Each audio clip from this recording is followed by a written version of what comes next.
today's society, music is influenced by a culture that I think is missing the relevance of real hip hop. It came out of New York, it came out of New Jersey, and Oakland. I guess all of which is combining the two artists that are featured in the series. To be able to see artists that still influence the people that influence those who are influencing the culture today are important. So what I love about the series is that it keeps the legacy of two icons alive. And for me and the people that come after me, to be able to see that and just embody the spirit of what they contribute to music is really important. Okay, so we're going to bring to the stage Bokeem Woodbine. For all of you who have been living under a rock and don't know who he is, he's been in movies such as Life, Crooklyn, Jason's Lyric, which is one of my favorite movies. One of my favorites. Ever. Dead Presidents, another one of my favorites. Spider-Man Homecoming, Ray Riddick, and he was nominated for an Emmy for his role in Fargo as Mike Mulligan. So we're going to bring to the stage Bokeem Woodbine. Give it up for him. Let's go.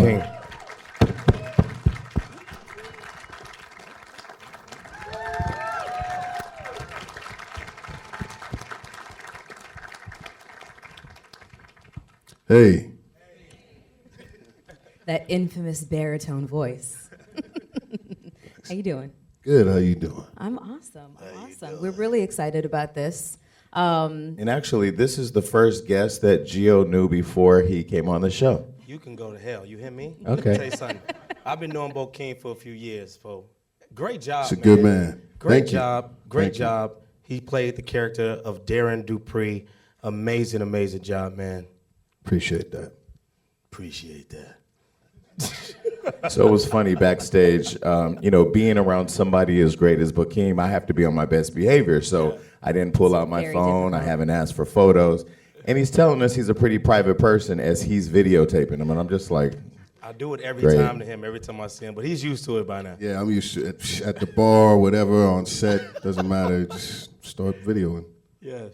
Okay, so I guess the first question that is just comes to mind is how did the casting process happen for you to become to play the role of Darren Dupree, and did you get a chance to meet him, speak to him, find out what it was like actually being involved in the task force back in 2006? I was very lucky in so much as Anthony Hemingway and I had just worked together prior to shooting this 2 times on 2 separate occasions prior to working on Unsolved. And he just gave me a call. Mm-hmm. He just, gave me a ring. And at first I thought it was probably going to be about doing some reshoots for something, but luckily it was another gig, another opportunity. And I met Darren briefly.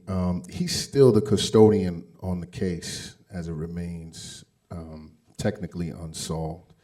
And so we had limited interaction because, you can't cross certain lines, I guess, when you're actually active duty and somebody's portraying you. There's all kinds of semantics that prevented us from really, rapping, but so much.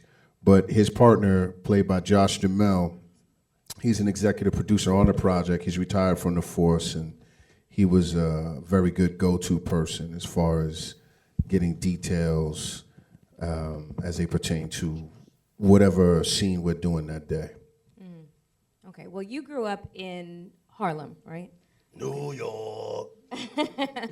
So if you were to, there's this constant battle as to who was the best rapper alive, Biggie or Tupac. It's the age-old question. and you're going to start that controversy tonight? I'm going to do. You're usually the one that starts the controversy. I'm on my best behavior, USA Network. Well, I can't, exactly. I can't curse, so let me, start some stuff.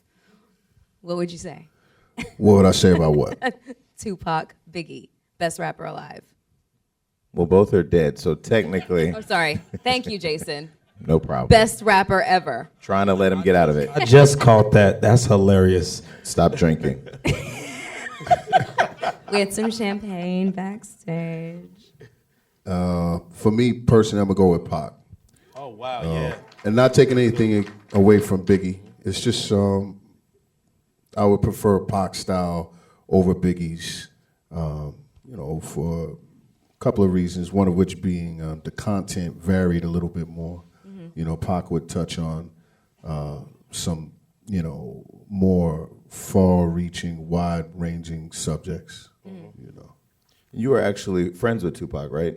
Indeed. And so I was reading the notes, and my brother, when he passed, they were in back then in the '90s. They were playing songs at funerals. They played "I Ain't Mad at You." You were in the video, Right. Wow. So do you think if Tupac was alive today, given the political climate, that he would be a major voice in what's happening in our country? I've often thought about that, and you know, I think we all mature and change and grow, given the opportunity to live. Many of us reach different conclusions and change certain lifestyle patterns and become different people than we were in our youth. And there's no doubt in my mind he would have been a very powerful leader in the community. Yeah. Well, one thing we're watching this show, what I love about, we always see Biggie or Tupac documentaries. They always try to highlight the beef, the problems. But this Unsolved, it shows the camaraderie, the friendship, the love they had between each other. So what do you think happened to their friendship? That was deep. He thinking. Quite frankly, I think they were both maybe a little bit more impressionable than they were aware of. And when you're an artist, irregardless if it's, you know, music, film, athleticism, whatever, sometimes you could be so focused on your craft that you dull some of your other senses as far as to people that are around you, environments, this, that, and the other. And that's when, unbeknownst to you, you can get pushed or pulled in one direction or another and kind of taken off your path a little bit without even knowing it. And in that moment, you know, subterfuge and, you know, all types of negative energy, such as the ego, people whispering in your ear different things. So I think that might have been a case of what happened with them. Who would you say was really the person that threw the gasoline on the flame, that kind of ignited, you know, the beef between the two of them? Because from my perspective of watching it, that's kind of what I saw. The camaraderie was there, but then just through a series of misunderstandings and unfortunate events, Tupac got this idea that, you know, Biggie was out to get him and just was, you know, went from friend to foe. Who do you think was the main player in terms of igniting this into the serious situation that it became? You know, I have my own opinion about that, but I'm gonna keep it to myself, and I think people should take the opportunity to make up their own mind about that. So we've been privileged to watch 7 episodes. We just heard we have access to 2 more, so we're definitely going to run home and watch those. For the audience, they haven't seen those. But what I thought was captivating was this actual, in contrast to that was a movie that came out? Indeed. Okay. In contrast to that, this shows, I think, 3 different perspectives. It shows Biggie's, Tupac's, and then the police department, which all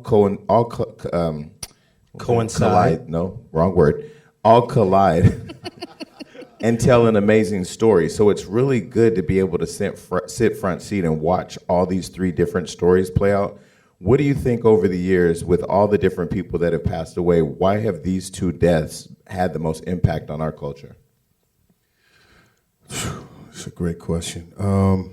For a lot of reasons.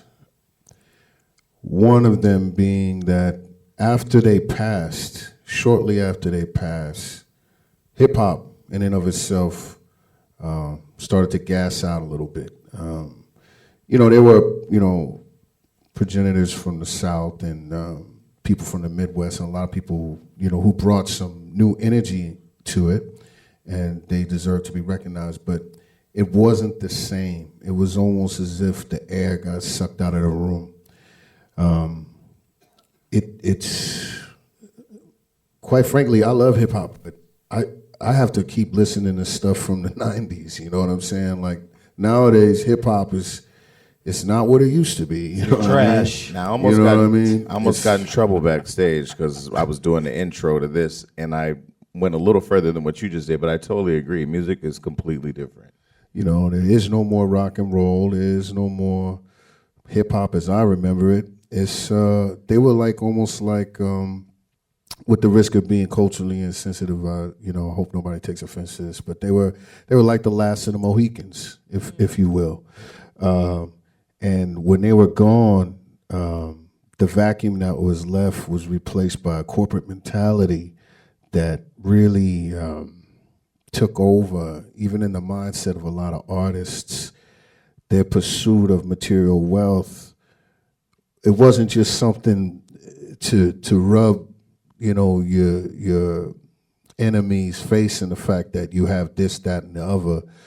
You know, it was a real deep-seated desire for material wealth, and they proliferated this notion amongst the youth that having things and you know, wealth was you know, the epitome of success and personal achievement. And so after they went, the spirit, to a degree, at least in the mainstream, there's always cats on the underground to keep the fires going or the embers burning, but they were the last big mainstream artists, you know, for a long time, who you know, to use a term from, you know, my youth, you know, kept it real. You know what I mean? So you grew up in Harlem, 80s and 90s. New York was a very, very different city than it is now. I call it a dirty Disneyland. It's a bike lane. What was it that kept you on the straight and narrow and kept you out of trouble? Because I'm sure that it was around every corner in Harlem. For me, you know, I came from a good home, and my mom was, you know, such a great example of what can happen when you apply yourself scholastically, and when you know where you come from, and when you have a clear idea of why you are in the situation that you're in terms of economics and you know the effects of segregation and nouveau Jim Crow, all of these different elements that come into play to create a situation whereby you know, she was fond of saying you're gonna have to work twice as hard to get half as much. So, you know, that, and she got me a guitar when I was 12, and that really just took over my entire focus. I just became obsessed with practicing my scales and trying to compose music on the guitar. So, you know, I would hear the gunshots and all of that and, you know, the madness, and I would see it, but I was thinking about music all the time. So, And you currently have a band called yeah. 13 Wow. Purple Dragons. What's the name of them? Yeah. 13 Purple Dragons. That's What's the true. meaning behind that? Why did you name that your band? What's the meaning behind I that? mean, it's open to interpretation, but clearly, right? But anyway, no, 13 is, you know, it's a powerful number. It means a lot of different things, transformation being one of them. And purple has, some would say it has royal connotations, you know what I'm saying? And everybody knows what a dragon is, you know? I was born in the year of the dragon.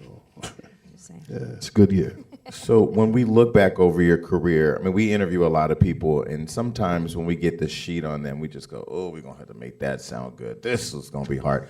But looking at your career, Life, I mean, there's just some movies that you've been in. Life, Crooklyn, Jason's Lyric, which is one of my favorite, Dead Presidents, Ray, and Juice. When you choose a film or a project to participate in, what is your thought process behind deciding whether to do it or not? Oh, so pretty simple. It comes down to when is the rent due?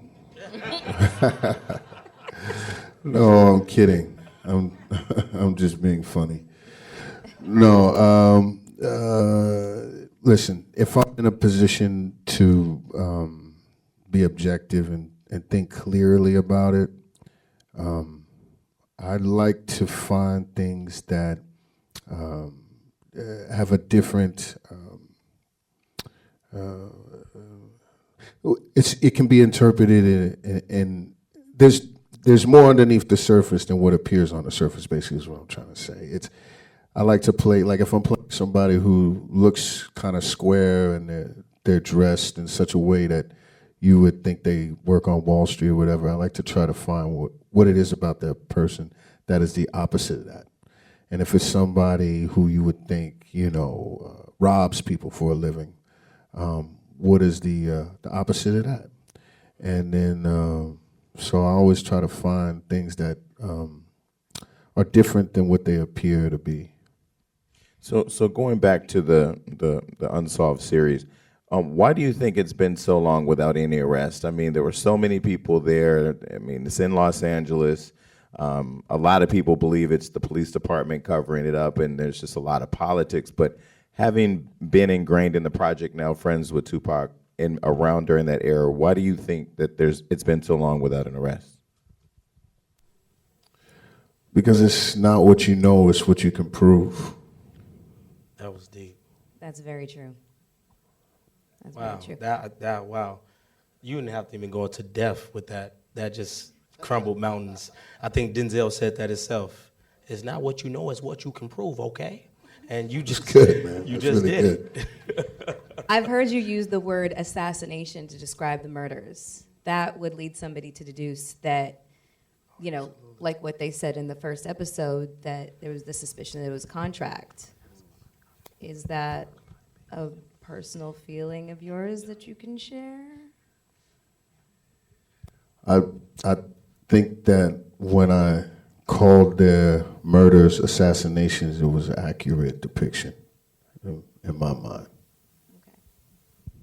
So do you have any, outside of Juice, you have any history? You got these mics from Craigslist? Got it? It's good?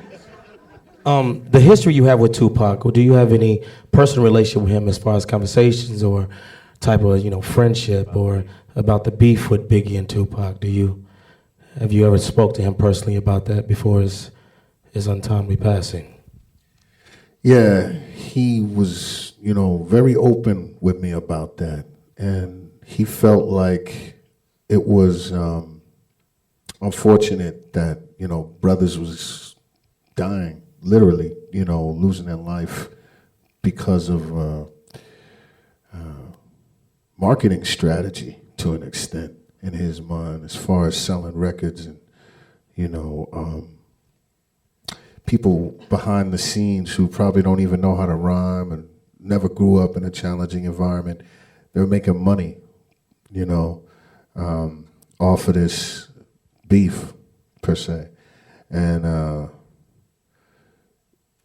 there was a sense when we were talking about it that there was some genuine bad blood and negative feelings, but that he was seeing past his anger and had already made up his mind to figure out how to circumvent the flow of capital to the labels by bringing himself and Biggie and some other people together and, quote unquote, squashing the beef.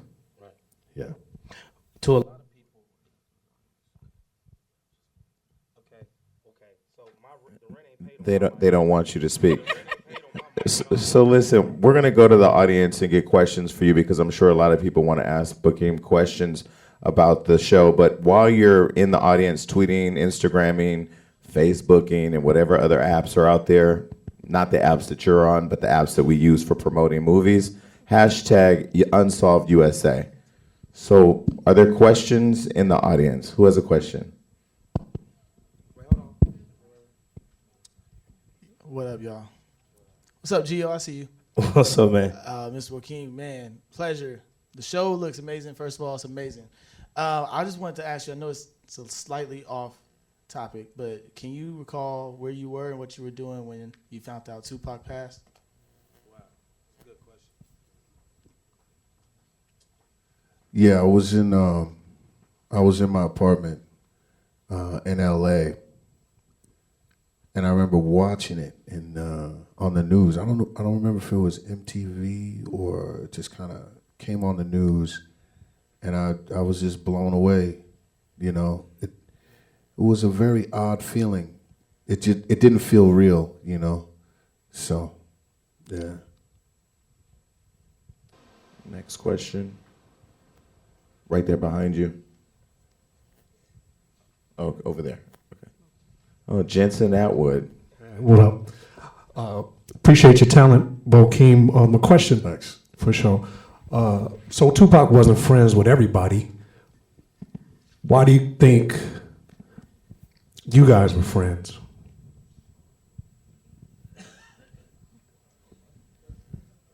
You know, we just got along right away. It was no big thing. I tell this story, and you know, I don't mean for it to be disrespectful or perceived the wrong way, but we met because you know, a bunch of us were smoking a blunt. Okay. I mean, as you did in the 90s, any of y'all that were around in the 90s, y'all probably smoked a blunt once in a while too.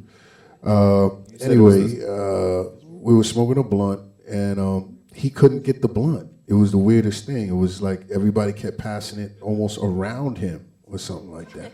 It was, I'd never really seen anything like that before in my life. And I was like, well, hold on, y'all, you know, you keep missing pot, you know? And finally I said, come here, man, you know, and So you messed up the rotation for him. I did, yeah, and I could gave get him you the shot. blunt. And Get your shot in the you know, he face. wasn't quite as big a name as he became at that time. Even though it was just a second later, he was everywhere. But I don't know. I like to think maybe he remembered that. You know? Any more questions? Right. Go ahead and stand up, please. So we've spoken about your relationship with Tupac, and we all know that you've been in this industry for a while doing amazing work. I wanted to know if you could speak toward what people closer to the family and closer to Tupac and Biggie may be feeling now that all of these biopics and, you know, these great shows depicting what people think happened, what really happened. What are people closer to that situation feeling like at these moments? I can only talk about one gentleman, Mo Preem, you know. His brother is very supportive of the show and was instrumental in helping us capture the accuracy, particularly working with Mark Rose and his depiction of Pac. And he's very supportive of it. And from what I understand, he's seen it and he approves. Okay, over here. Oh, we're gonna get We you got a a mic. mic coming. Bokeem, my question is this. Ray was in 2003, right? How do you look exactly the same right now as you did in 2003? That's what I want to know. Black don't crack. First of all, I appreciate you saying that. I got great genetics from my mom, you know, and I haven't been faithful to it, but I don't eat as much meat as I used to, so I don't know if that has anything to do with it. I still eat meat every once in a while. I break down towards the end of the year. I got to have some chicken, you know, and whatever. But anyway, maybe that has something to do with it. We have somebody in the back. This question is for Mr. Bokeem. Did Quincy Jones have an opportunity to produce Tupac? Did he have that opportunity to do that with him at one point? I don't know. As far as I know, no. But, you know, I don't know for sure. I don't think so, though. Okay. We got one more. Questions I down guess. here in the front. We'll come down. Well, since come down to the front.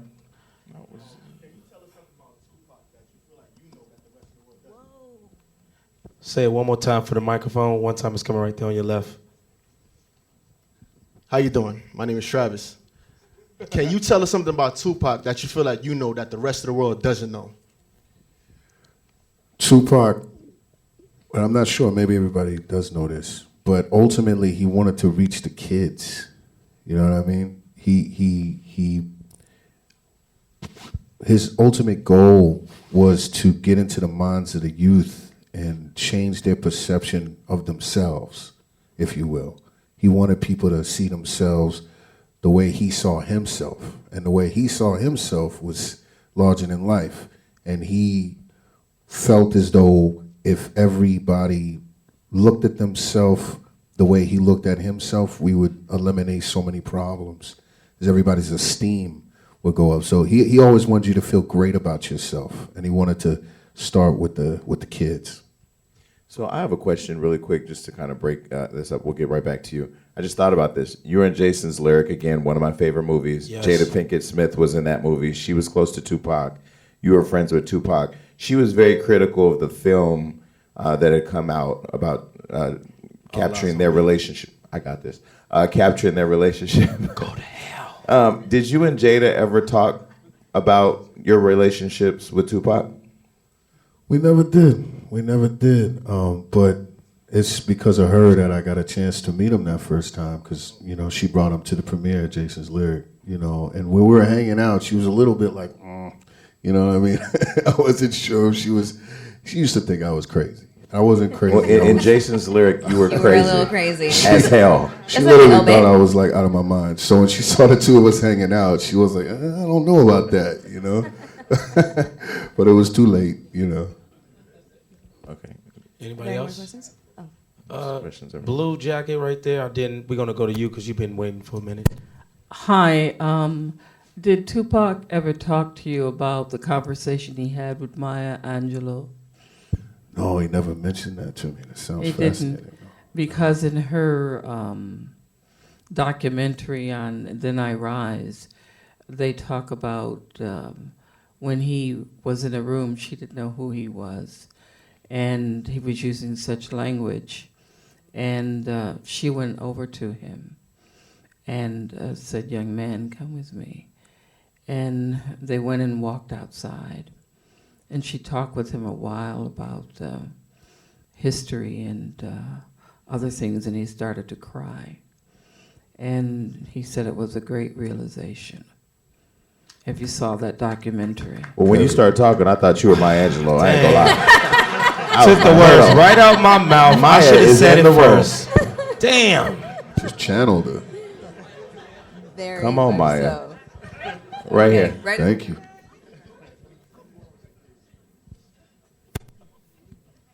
Yes, when you did the video, I Ain't Mad at You, with Tupac, with him being your friend in real life, and then you doing the video, how did that affect you psychologically? Because, you was right there, you was going through a thing, and then Tupac spirit came up and set the money down by you, and then you looked up and bam, the money was right there.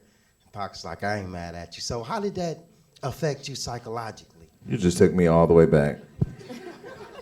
It was interesting because we shot the video in, let's say March or something like that. I don't remember exactly. And normally the turnaround is like 2 months, 6 weeks to 2 months. You shoot a video, 6 weeks to 2 months later, it's out. So I was waiting and waiting and waiting and waiting. The video never came out. Months and months and months and months. And finally I was like, whatever. I guess it ain't coming out. And then right after he passed, they put it out. It was the strangest thing, man. To this day, it still bugs me out. Why'd they hold it so long? It's weird. It's a weird feeling. Anybody else? Let's do right here. Sister Wakanda, take her the mic right there. That's a compliment. Let's go. You should fight him after this. You funny. But Bokeem, my question is, if you could go back to yourself as growing up, what message or what statement would you give to people to move forward and just in their dreams and their aspirations that they want to pursue? It's a great question. I'll probably say don't be scared to spend time by yourself, because you're probably going to have to do a lot of that at some point. Maybe not forever, but you're going to have to spend some time by yourself. A lot of people are scared of that. So I would say don't be scared of that. Okay, we're going to do 3 more questions. Okay, 4, and that's the final number. Okay, my question is, I myself love the movie Life, and I also look up to other entertainers like Martin Lawrence and Eddie Murphy. How was it working with those actors when y'all on set? Did they argue like they did in the movie, or? It was a great experience, man. Working with those cats. I didn't talk the whole time we shot because my character was mute. You know, he couldn't talk. So. Can't get right. Right. So, anyway, it was interesting to see how these guys, these are some of the best comedians in the world, some of the funniest human beings on planet Earth. You know, Bernie Mac, Martin Lawrence, Anthony Anderson, Guy Torrey, Eddie Murphy. It just, these cats, man. So, you know, I wouldn't talk. I made up my mind I was not going to talk. But they took it upon themselves to, like, try to make sure I was going to talk. You know what I mean? Especially Bernie Mac. He was like, oh, you going to talk. You know, you gonna talk to me. Well, so I would never talk. And then it was just a very uplifting, giving set. Everybody was there to support each other. But Eddie actually got me one time because, you know, he was really sneaky, did dirty tricks. He was like, Bokeem, you're wrapped, man. You're wrapped. You're done for the day. And I was like, hell yeah, blah, blah, blah, blah, blah, blah, blah. And then he was like, I got you. You still working. And I was like, damn. So that was the one time I slipped, you know. But yeah, it was a great experience. Anybody else right there? Hello. Whoa, this is. Hi. Since we're all here today to watch the film and discuss the unsolved murders of Tupac and Biggie, I'd like to ask you, who do you think killed Tupac? Jane, that was deep. I'm gonna hit you with this mic. Great question. Watch the I think what the show depicts is accurate. Really? And like I said before, it's not what you know, it's what you can prove. So what difference does it make what I think? Two more. Hold on. Let's get somebody on this side of the room. Is there anybody over here? Okay. Is there a mic over there? Okay, there's no mic. They left you. Oh, well, here she comes. Hold on. We got to spread the love. Right. Remember, guys, if you're taking pictures, please hashtag Unsolved USA. Please. How y'all doing? I want to give a shout out to all four of y'all. Y'all are the real inspirations for filmmakers like myself. But this for Bokeem. She kind of asked my question, but it was like I wanted to ask, was there any information that you didn't know that you figured out through the whole process of the show? A lot of stuff I had no idea about. Going back to that time, if you remember, it was a big splash and a big announcement in the papers and on the news about them being murdered. And then after that, it was just a media blackout for a while. It was like it wasn't addressed. It's like it happened. They did little follow-up snippets for about a week, and then just like they wanted to wipe it off the collective consciousness. And then so what I found out was just how hard people were working behind the scenes, you know, unbeknownst to us, definitely unbeknownst to me, you know, to try to figure out what was going on and how many coincidences there were in the case. There's so many things that happened that was strange, like, you know, this person would have to be there at the same time as this person. And like, you guys seen 7 episodes. There's a lot of weird things going on, and it's not even necessarily human error or anything like that. Just things happening almost like they were being orchestrated in some way that we can't understand as regular people.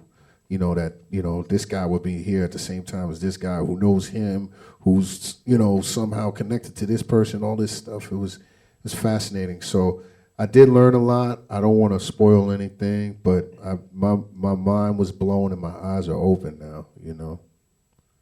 I was going to say, too, you know, the first episode is great, and it gets better. I mean, it's shot so well, and the actors, everybody just equally was amazing throughout the whole project. When we found out that it was going to be on the USA Network, I was wondering if Detective Stabler and Benson would pop up.